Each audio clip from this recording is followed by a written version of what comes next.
I am not going to waste your time. Today, I want to talk about some of the things that have helped me gain confidence and improve my life. A little bit about me was when I was around 16, I entered what I would call depression. I was very depressed and I had like an ego, but it was out of a place of insecurity, and it was always me trying to push myself up and put others down, looking down on others because of things they were struggling with when I was struggling with just as many things, you know. And yeah, I was in a really bad stage and felt very lonely because of the way I was behaving. And yeah, I was contemplating hurting myself and just doing stupid things, was in a real downhill spiral. But I started to change some habits and I awakened to a couple of key revelations. And just these next four things I want to quickly talk about really have helped me gain confidence in a healthy way. And I still get called cocky, and you know, I think I'm working on maintaining the balance between confidence but also humility, you know, which can be very difficult to manage. But I have learnt how to be more confident, and also it has just overall improved my life and my mental health. Let's get into it. My first thing that really helped me was make yourself proud. In the end, this isn't about trying to make your parents proud or your friends proud or your work colleagues or the people you don't even like, but you're just trying to make them jealous, whatever. In the end, make yourself proud. And when I say proud, I don't mean it in the negative connotation, like the arrogance of, oh, I'm so much better than everyone else. But I mean it in the way of like when a father says to a son, I'm proud of you. And you can look back on your own actions and go, man, I'm so proud that I did that. For me, it's been going on trips and things like climbing mountains, working hard and doing things or saying no to decisions that I know are extremely difficult, but I know they're going to be worth it in the long term. And I think for me, I really struggled with that of just, I consistently kept doing things that was not making myself proud. And then I would say, oh yeah, I'm gonna get up early, I'm gonna start exercising, I'm gonna stop eating crap food, and I'd continue doing all of those things. I'd continue watching porn, fapping off, and it really makes your mental health go out the window. If you really wanna make yourself proud, you have to start doing things that are gonna make you proud. I think giving yourself challenges, and then you can reflect on them once you conquer those goals, and you can look back and celebrate. You're like, man, I'm so proud of how far I've come. I think that's important to be able to reflect and go, dang, with my physique, for example, I went from being a midget to actually having like a decent physique now, and little things like that, which just have meant the world. They've really made a big difference to me and my self-confidence. The second thing that's really helped me is keep your word to yourself and also to others. Keeping the word to yourself is actually the hardest, but I think at least starting off with others, I would say let your yes be yes, let your no be no. When you say you're gonna do something, follow through, make it happen. You know, when you commit to something, you really need to do everything you can to make that happen. Obviously things come up and your calendar changes and your schedule changes, and sometimes I have had to say no to things that I'd agreed to do, and that sucks, but make it the smallest amount possible. And then obviously with yourself, when you tell yourself to go do something, often us telling ourselves to do something is to do something positive. For me, it might be going to gym, or don't go near that girl, you know she's bad news. But when I go and break those promises to myself, or I don't listen to what I know is best, it actually also breaks my trust in myself. And it's like, oh, well, next time you're faced with the temptation, it's like, oh, well, I failed last time, so what's the point? I'm not even gonna try this time. And I found that really happened with me with porn. Even though it's not something I struggle with now, it was really something that I battled with for many years. I first discovered it when I was 13, and it was something that was a real issue. And the issue is I would say I'm not gonna do it, I'd end up doing it, and then the next day I'd be like, oh, I failed yesterday, so what's the point? What's the point of trying?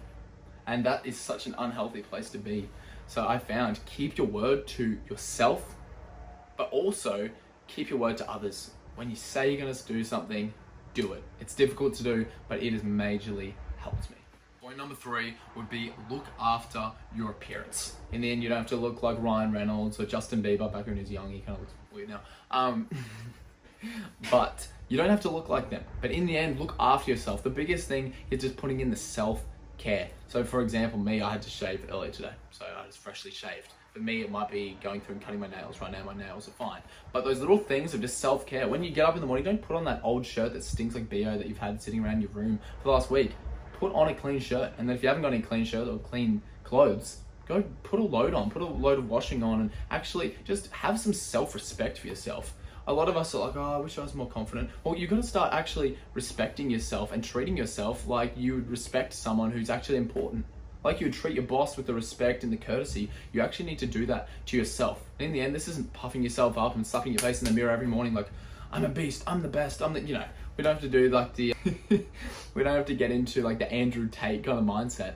But in the end, you do need to have high standards for yourself. And obviously you're not always going to live up to those standards, but start looking after how you dress. If you haven't got new clothes, then do a bit of research, find some stuff that's actually going to level you up. And you'll find you'll instantly start feeling better. That's why in the morning I was trying to get dressed, have a cold shower, I put a fragrance on, I eat a decent breakfast, and I find all those things just set me up and prepare me for a good day. Number 4 is try new things and continue practicing. To get good at something, we have to first suck in the beginning. And I think this was something that it took me a while. You know when you get told something, but then you actually have the revelation of it, and I'll probably will have further revelations with it in the future. But the whole thing of, if you want to get good at something, there has to be the time of sucking. There has to be the time where you are useless at it, don't know what you're doing, but we all seem to forget that. And in this today's society, we're meant to just be good at everything, and I'm meant to be able to play basketball, and I'm meant to be able to speak well to people, and I'm meant to have a decent amount of followers on Instagram, and I'm meant to look good, and I'm meant to just know how to fix a car and change a tire and do all the different things. And it's great, maybe you do know how to do all those things, and that's awesome.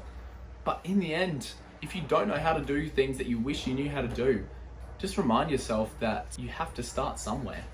For me right now with this YouTube channel, I have to start somewhere. And now I'm on 1,000 subs or whatever, that's great. But in the end, you have to start somewhere. If you don't realize that, you're never gonna start because you're going, oh, well, I'm gonna look so small compared to everyone else. They started where you started. They started where I started, where I am right now. And maybe in the future I'll look back at this and be like, oh man, that's so funny. But right now, that's where I am. I'm at the very bottom.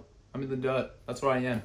But keep trying new things and then stick with them and understand that you're not going to be the best, and that is okay. We can be naturally better at something than other people, but to get really good, it does take practice and just locking in and doing stuff. And yes, some people, like for example, Messi or people like Ronaldo were made to play soccer. You can just see it's just in the gene pool, It's a slight exaggeration, but you can just see they were built for it. Compared to other people, really good. Gordon Ramsay was built to be a chef. It just suits him. It's just who he is, He's really passionate about it. We all have different things that we're passionate about. But in the end, you just got to lock in and find that thing that you enjoy doing and then actually just stick to it. And if you can suck at something for 100 days, you've literally outlasted most of the population. Most people, they try something, they're not good at it. Oh, well, forget it. What a joke. Imagine we did that when we were first trying to learn how to walk growing up. Go, oh no, I've fallen down a couple of times. Yeah, I think I'm just going to sit around. I'm just going to be a blob. You imagine every time you used to brush your teeth and you hit the side of your gum or your phone would go everywhere, whatever. Imagine if you was like, well, I guess I'm just not going to brush my teeth now. Like when we say it like that, you're like, oh, that's so stupid. But we do that all the time with our goals and things that we wish we could improve on. So anyway, they are the things that have helped me improve my life and gain confidence. I hope you found this video helpful. I know there'd been a bit of a gap. I've had a lot going on in my life, but we are going full steam ahead. We are continuing to do weekly uploads. Hope to see you in the next one.